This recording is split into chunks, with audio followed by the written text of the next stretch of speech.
What's up, guys, and welcome back to the GameShow Invitational. We are still forming groups here for the teams Burden United and Fiskestanga. They are currently trying to get on top where Moscow 5 is currently sitting, and only two teams from this group move on, so this one is pretty darn important. It's a best of 3, so they do have a couple of chances before they're completely eliminated. I'm one of your casters for today. I'm Mikelorus, going to be joined by Danelie. Looks like this is going to be, well, I want to hope for a close game, but I think it's fair to say that Burden United are the vast favorites here.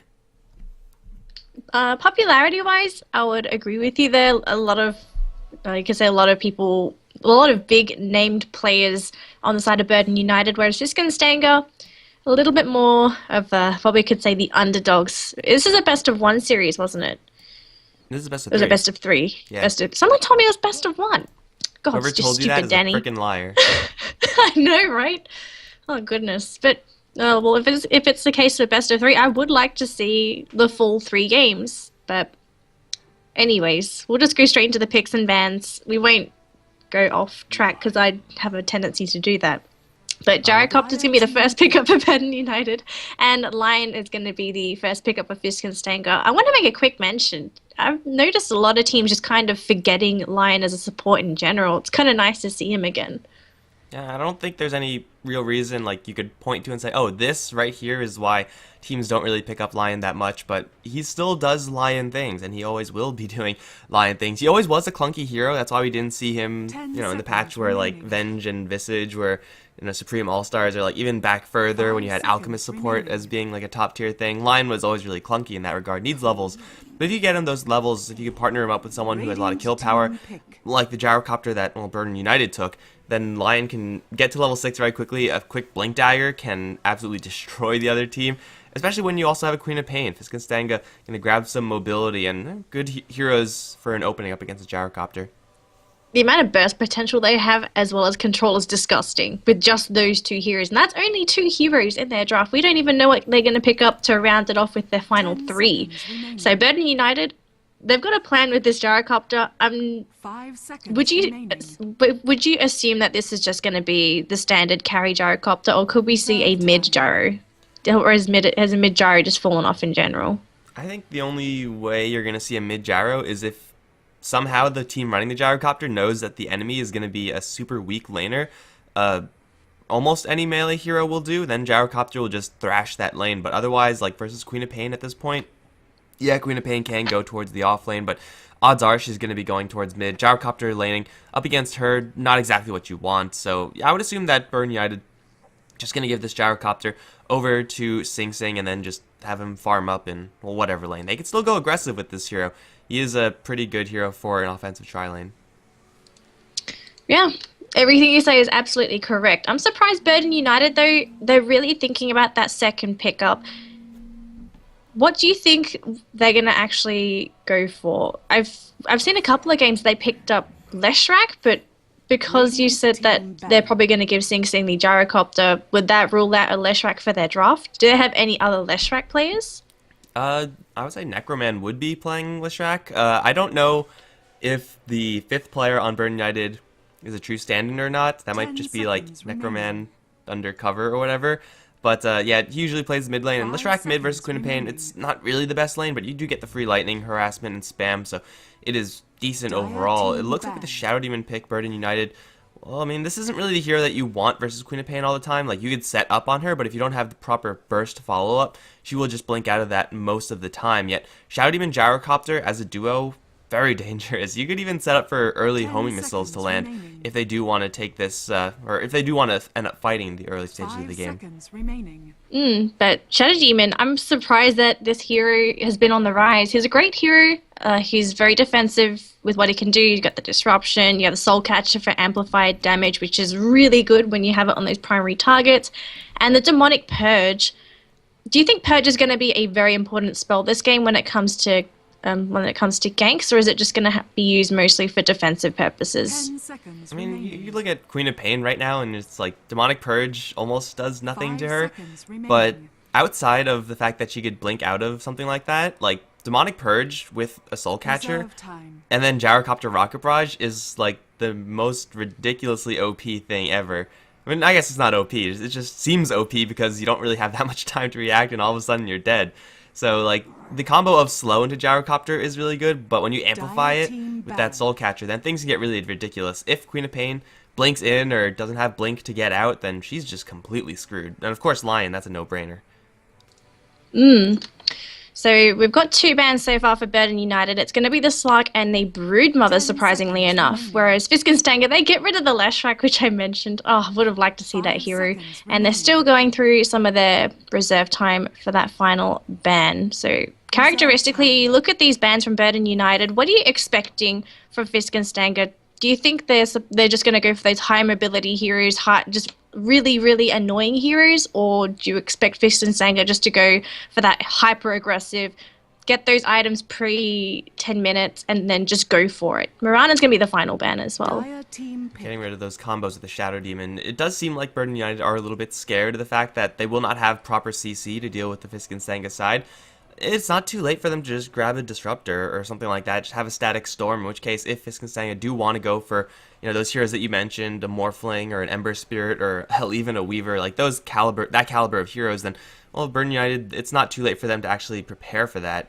The Broodmother, I would say, is justified. Like, they don't really have any great laner versus Broodmother just yet, and, well, Shadow Demon, not fantastic versus Slark, so I would say these bans for both sides probably completely justified. Then there's no reason to show your hand just yet as Fiskestanga. Just grab an Earthshaker. Pretty generic hero, honestly, but hey, he's strong enough to block out Gyrocopters from their chase. That's all you need.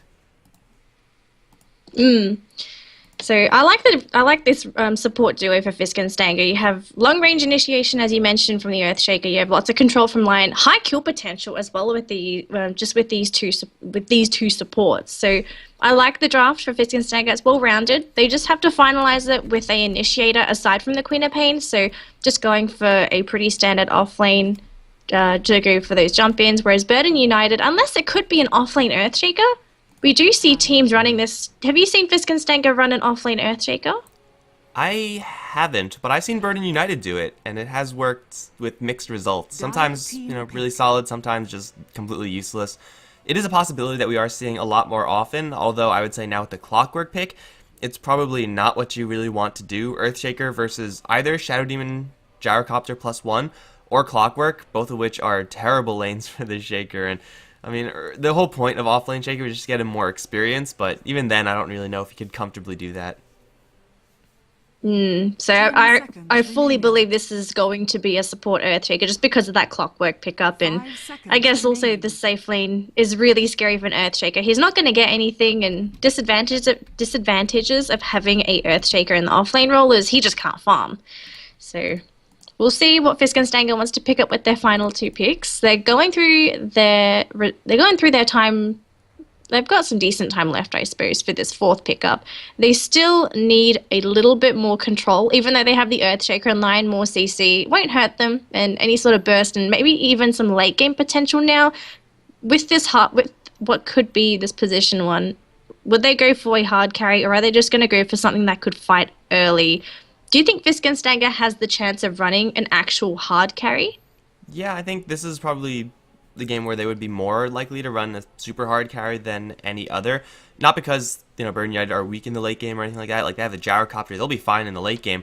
But Fiskestanga, like, yeah, Queen of Pain is an inherently aggressive hero. Lion Shaker, though, early on, they're primarily defensive heroes. Together, they can maybe get some kills, since 1 stun into 2 stun is always going to be a good combo, but you really need to protect that one hero or you have to give some hero some cover with that stun. And I was going to suggest Anti-Mage, but it seems like Juggernaut would be the pick for them. When you have so much stun duration, you're guaranteed to get a lot of right-click action in, so, you know, any right-clicker would have been good, but for the Fiskestanga side, Juggernaut is going to have to deal with a couple of slows through his spin, but outside of that, no solid CC from BU.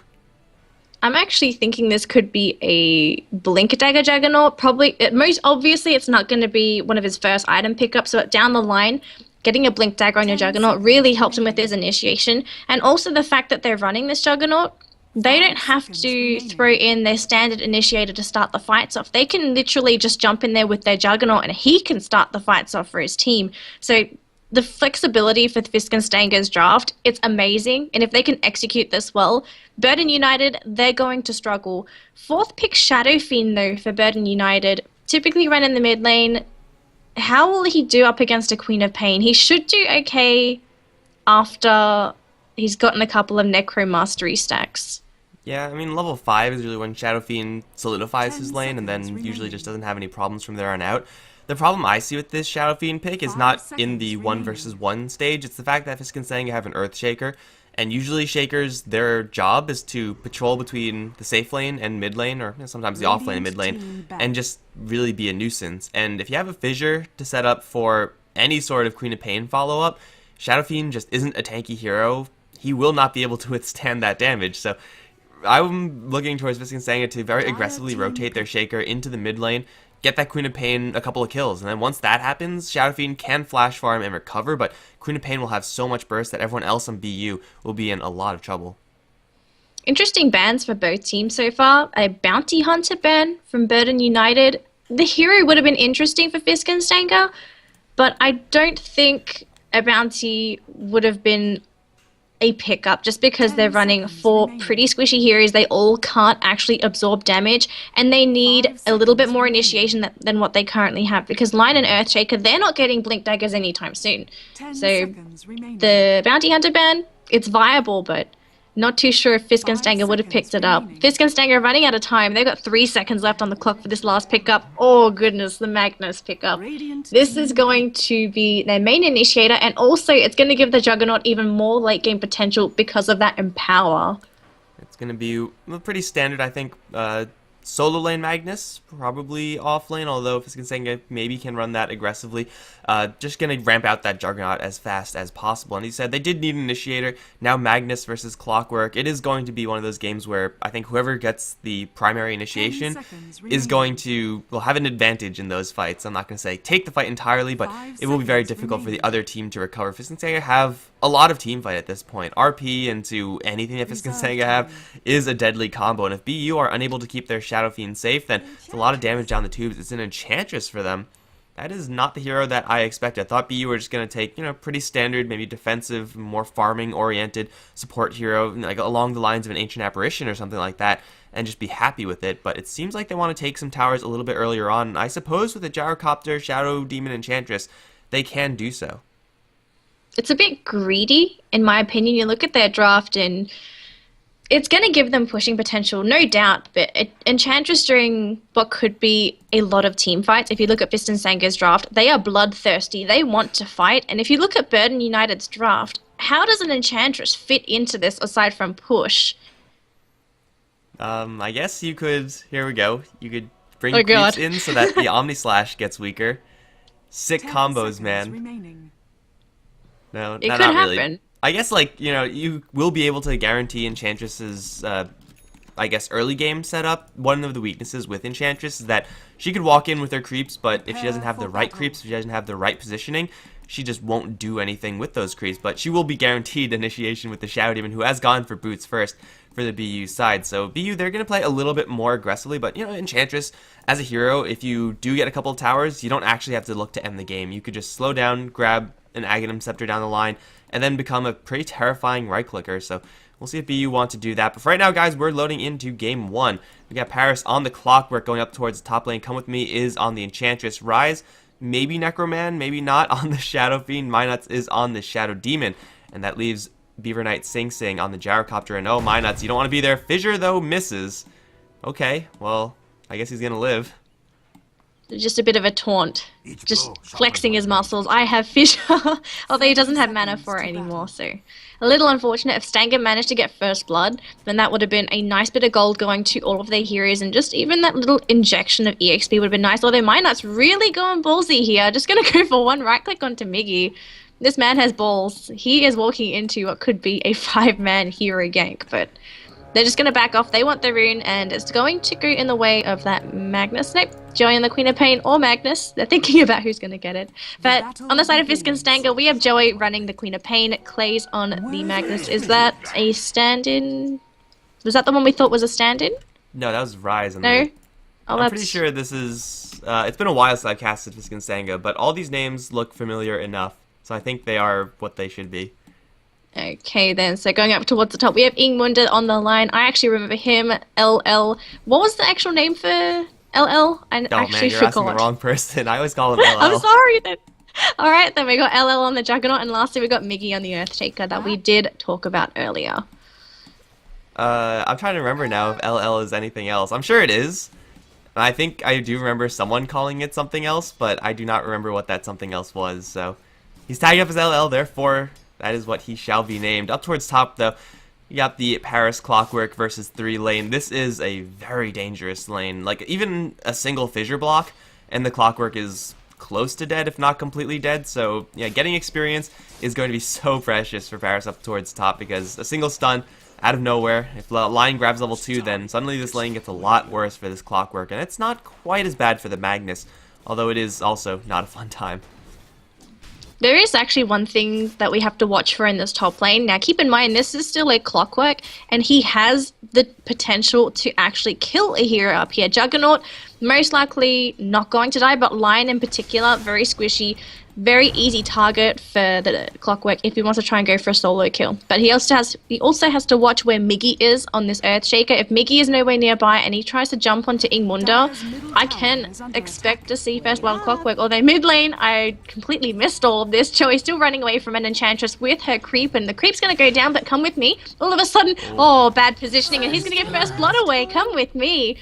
Almost killing Joey, and instead giving his own life away to mid Queen of Pain. Absolute disaster. Fissure going to keep Rise away from what was going to be a rune spawn, and he just has to salve up and back off. Absolute disaster though for Burden United. Magnus is going to chase down the Shadow Demon as well. He has a Skewer, which we will miss. Shockwave will not get the kill, but he has boots and is slightly faster than the Shadow Demon. He's not going to continue onward. Only level 1 Shockwave doesn't actually do that much. Now here comes Come With Me from the backside. Enchant is going to slow down this Magnus. The constant spear poking.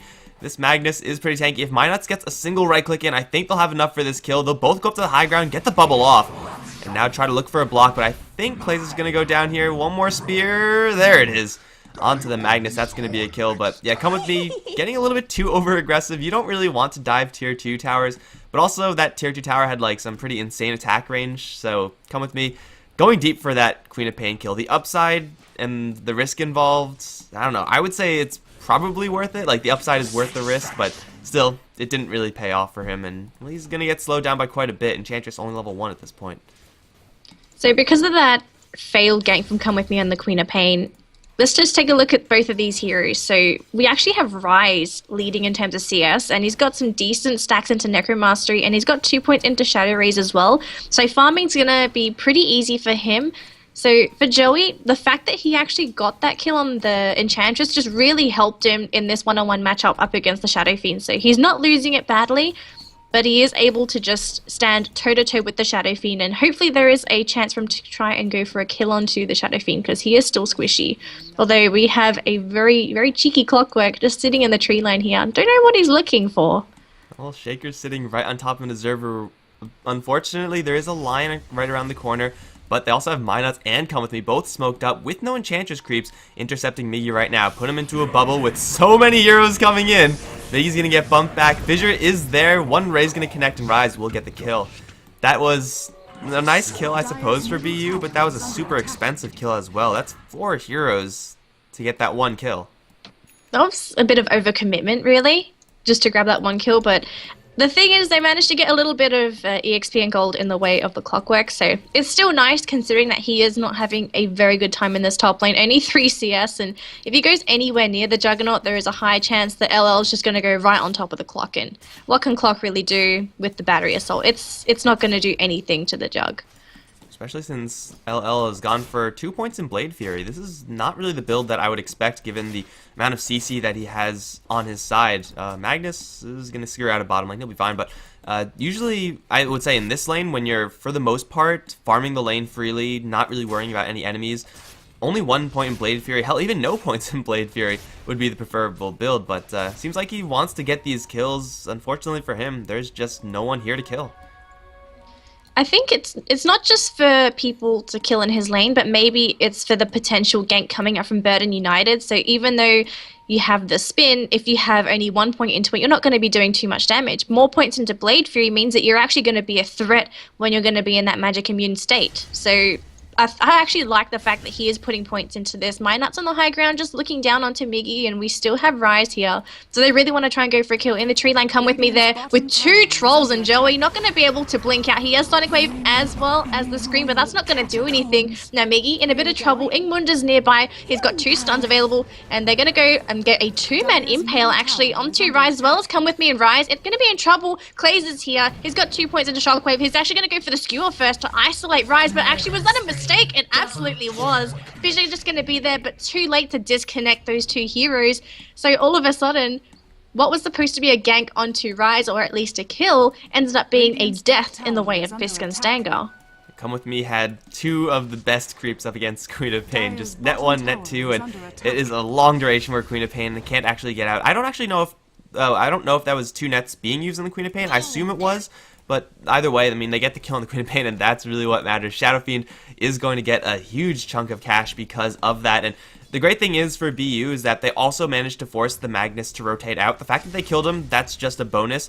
There was no one on the bottom lane, and that left Sing Sing all alone down there. He doesn't have a Ring of Aquila, which is a little bit of a shame. Could have been putting a lot more pressure onto this tier 1 tower, but still, he had to deal with no one in this bottom lane. That freed up the gyrocopter's movements and leveling by quite a bit for the BU side to make that move. So big moves from the BU supports, and that's really what you would expect from a team that grabs Enchantress as their last. And if you do get that setup, as hard as it is, then you're going to be doing some serious work. Plays up down towards bottom.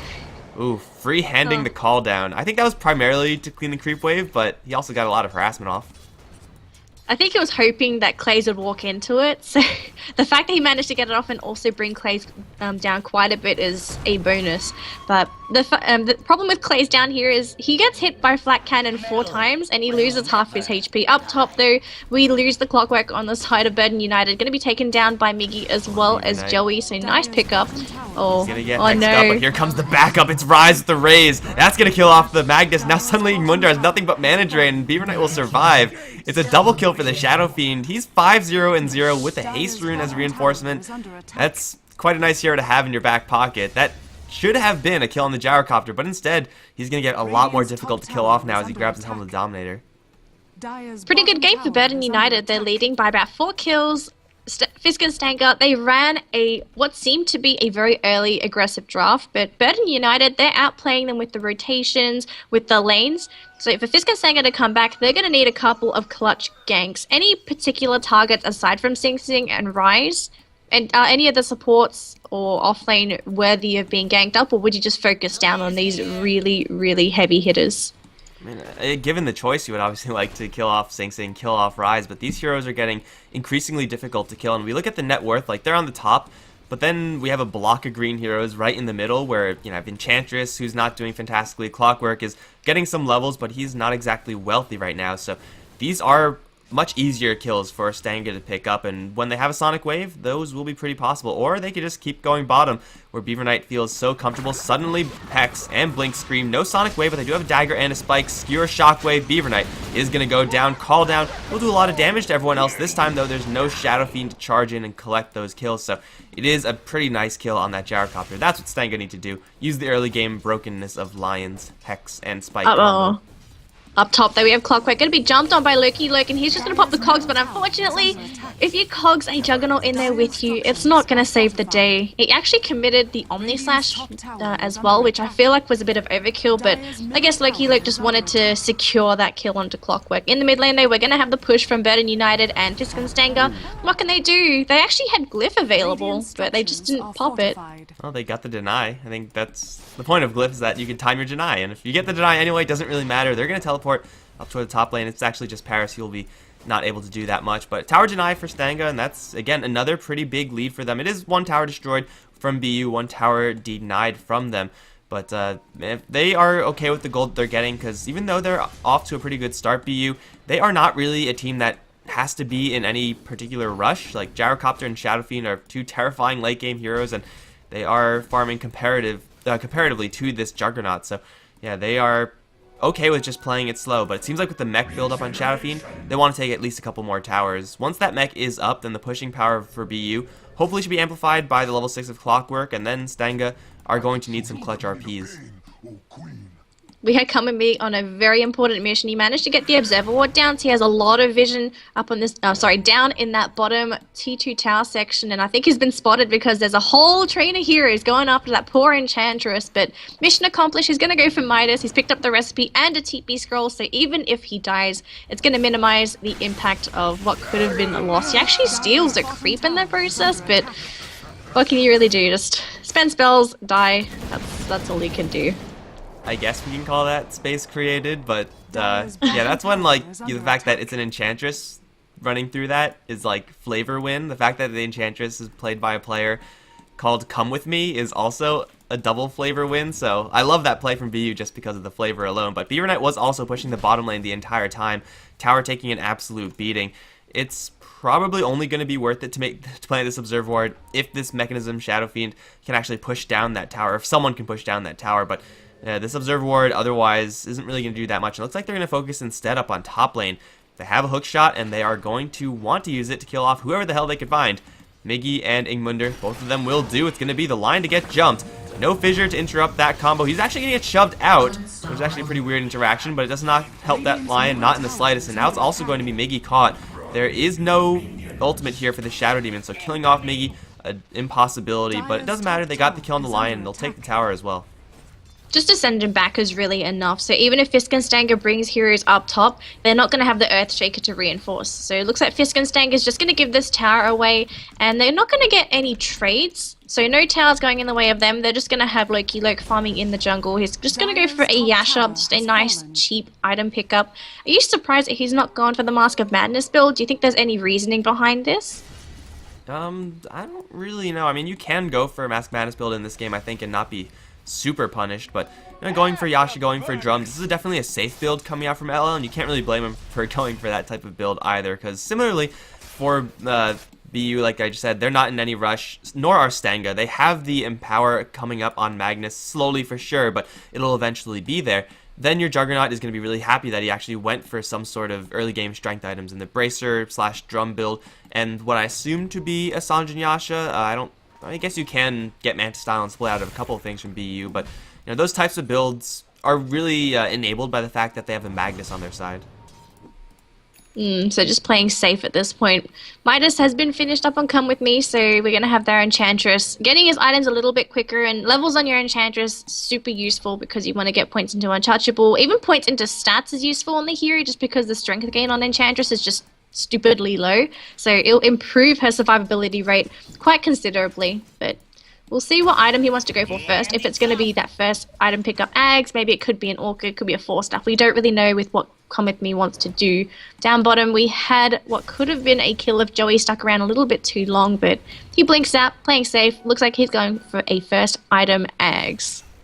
That's not a terrible one for the Queen of Pain. We already seen in the Sonic Wave once or twice just absolutely demolish the soft heroes of BU, and still the BU side, even though they do have a mech, not entirely tanky. Gyrocopter is going to go for a little more of a tanky build. Looks like it's Helm of the Dominator into a BKB for him. That's an early game fighting build. That's a build that says they want to take down these towers, together with the mech on the Shadow Fiend, which also says the same thing. Beaver Knight might eventually be running into a situation where he runs out of damage, but that probably won't be coming for a very long time. We have a hook shot up towards the north, and it's going to be Miggy caught. You cannot cast a single damn thing as Shaker when you're caught in the cogs with level 4 Battery Assault. It's a sad death for him, and it's a nice kill for BU. But I don't really think this kill is going to matter too much in the grand scheme of things, simply because these teams can't get a really easy push to go on after it, except for the top lane, which may be destroyed by LL, though here comes the Clockwork. He's going to try to go for the deny, will fail. Now Omni Slash will jump to the creep wave. Easy farm for the Juggernaut, but now he has to be careful. Looks like the reinforcements for BU not there because they're held up in the Ancient Camp. Luckily for Fiskestanga, that wasn't denied. So even though they didn't actually get the last hit onto Loki Loke, just having it not denied is a bonus for them. So still, lots of gold going in the way of Fiskestanga, but Burden United, they're still sitting in a pretty passive position. They're just farming away on these heroes. So do you think we're just going to be seeing a late game, or do you think Burden United is just waiting for some item timings and then they're going to go for what could be the death push? Probably BKB on Beaver Knight, and well, they have level 6 on the Shadow Demon, so they don't have to wait for that any longer. Rise is going to go for what I assume to be Eye of Scotty, a good item, but really not an item worth waiting for. The BKB is definitely going to be that trigger item, which signifies to BU, okay, now it's time to go and make some sort of aggressive play. Take a tower, take a team fight, take Roshan, any of the above, or all of the above even. But they're still a little bit away from that one. Even after clearing off a pretty monstrous ancient stack, Beaver Knight is still about 1,000 gold away from that. But I guess in the meantime, Stanga, they have a Blink Dagger on Magnus. You know, they're getting some okay items up as well, but not really of the caliber of a BKB on the Gyrocopter. Oh man, we might actually see some action down here. Joey, even though he's a Queen of Pain, he has a lot of heroes waiting for him to actually blink backwards. So Joey blinks towards Nuts. There's a Disruption Initiation, and come with me. He's going to be there just with a couple of Impetus Strikes, and well, Queen of Pain, even though it's 3 points into the blink, 9-second cooldown on that spell is just way too long. So all of a sudden, this is going to be the death push from Burden United down the bottom lane. Hookshot going to miss, unfortunately. Tower's pretty low. I think they're just going to leave the creep. So never mind, he actually hits onto the Earth Trigger. I actually didn't see that. Clay's, he's going to be chased up by the Clockwork as well. And you can't really run away from a Battery Assault Clockwork unless Creep's are nearby. He's actually outspeeding him at this point. But Clay's, he has the Blink Dagger available as well as a Reverse Polarity.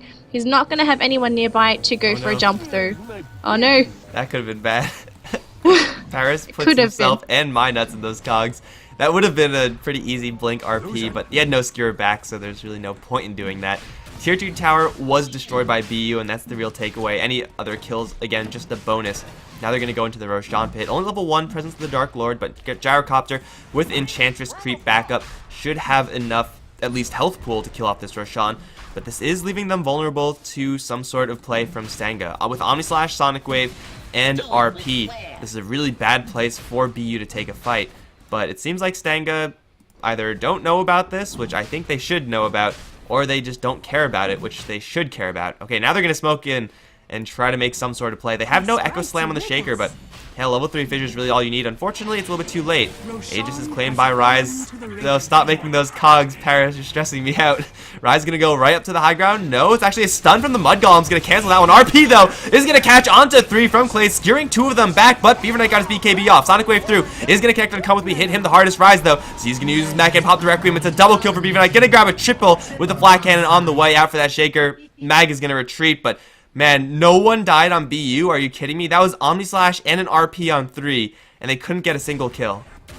Come with me survived on literally 50 HP. So if someone just touched him, he would have died. But Fiskestanga, even though they had a great initiation with the Magnus, they just don't have the damage output to secure the kills if they don't focus somebody down. And they had so many heroes clumped up that I just can't help but feel that Fiskestanga just pretty much lost momentum or lost focus, and they just kind of panicked at that point because they realized, oh crap, we actually ran out of damage. What do we do? Do we throw bodies and try and grab kills, or do we try to back out? They tried to retreat, but unfortunately, Burden United, they have a lot of things for chasing, so it's a pretty difficult situation for Fiskestanga. They're going to try and fight, but cooldown already off cooldown. Ingmund up, the disruption actually going to keep him safe, but well, it's a lion. He's squishy. He's going to go down, and look at Miggy just going down so quickly to Rocket Barrage. Clays, he wants to get away, but he's already used the skewer, so he can't actually get out of there, even though he has a Blink Dagger. It was constantly on cooldown. Oh my god, this game is just an absolute disaster for Fiskestanga. Oh, Burden is just outplaying them completely. The first fight where Stanga were fighting the Roche Pit, that one was completely justifiable. I think any team would have tried to make that play. I think the really game change or the fight changing factor was the fact that Sing Sing got his BKB off before he really got hit by that CC, so he was taking no damage the entire time. By the time the RP ended, by the time most of the burst damage from Stanga was down the tubes, Gyrocopter was still at full HP. He was able to fight from there on out. Stanga's defense, or I guess, I don't know if you could call that a defense, their willingness to fight in the tier 2 tower thereafter, that was a mistake. They had no RP, they had none of their ultimates, and they should know that on BU, or on a Gyrocopter rather, the cooldown is really, really low. So BU will be more fight ready more often than Stanga, and well, that's going to be a problem for Stanga. If they whiff that big fight where they use the RP and the Sonic Wave, the Omni Slash, and don't get enough out of it, then any subsequent fight, like with buybacks or whatnot, is going to be favoring BU by quite a huge margin, especially since Shadow Fiend, I think, has a fresh eye. No, it's actually Mantis style for him, so I guess you could protect yourself a little bit more versus Omni Slash. Can't really split out of anything else, but either way, Rise gonna go for a really early mid-game focus build, and that's really what everyone at BU is doing right now. Oh god. Unfortunately for Fiskestanga, not able to pick up the clockwork because he did manage to get into the tree line and TP out, so lucky for Burden United in that department. Sing Sing just farming aggressively in the enemy jungle. There are a lot of Fiskestanga heroes nearby, and they're going to actually use Loki Luke as bait. Now we'll have to see if they want to try and jump onto this, because it is the two main carries on the side of Burden United that might try and go for the jump, but Fiskestanga, they're going to back up a little bit. Jug needs to heal himself up, and all of a sudden they're just going to completely decide to scrap that plan because it might go the other way, because we have a lot of heroes reinforcing for Burden United because they want this top T2 tower. They're probably gonna get it as well, even though Stanga this time do have most, if not all, their ultimates. So they have ideally the Omni Slash and Jug, but a little bit short of the mana. Really getting into a fight up against an Aegis at this point, like this is a natural counter versus this heavy team fighty, long cooldown ultimate style of Stanga. They could burn everything they want on the Shadow Fiend, and if they kill him off once, yeah, that's great. But then yeah, they have to kill him off twice, and then that's where they start to run out of damage. This tier 2 tower is going to get bowled over, no problem whatsoever.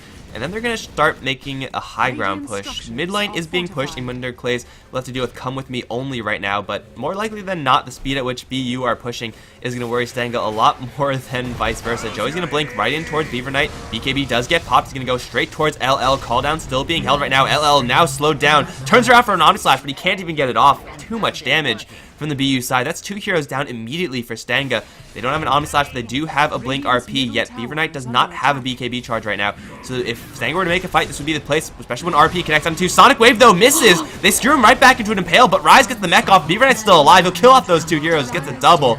That would have been so good for Stanga, but a little bit of miscue.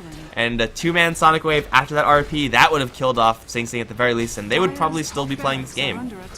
This just felt like an off game for Fiskestanga. We just saw just then the coordination just wasn't there. I'm not too sure if it was because of panic, if it was just because of miscommunication or whatnot, but my goodness. Just to see that as Fiskestanga, you're probably going to feel a little bit frustrated. So hopefully they actually bring their A game into game 2 of this best of 3 series and hopefully take a game off of Burden United. But regardless, that was an absolute stomp. Burden United, they just executed everything on point and they just got everything that they wanted. Whereas Fiskestanga, every opportunity they tried to make, it still went in the way of Burden United. I think pretty much no matter what, if your game ends in like 22 minutes like this, then it was probably a little bit too one-sided. Gyrocopter 716, Shadow Fiend 905. Big props to the Shadow Fiend, who's just freaking everywhere, and the freaking menace as well. But guys, this is a best of 3, so it's going to be Fiskestanga with one more shot to actually bring it to a third shot, I suppose. But right now, BU are going to lead 1-0. I'm Mikelorus. I'm joined by Danny. We'll both be right back for Game 2. Don't go anywhere.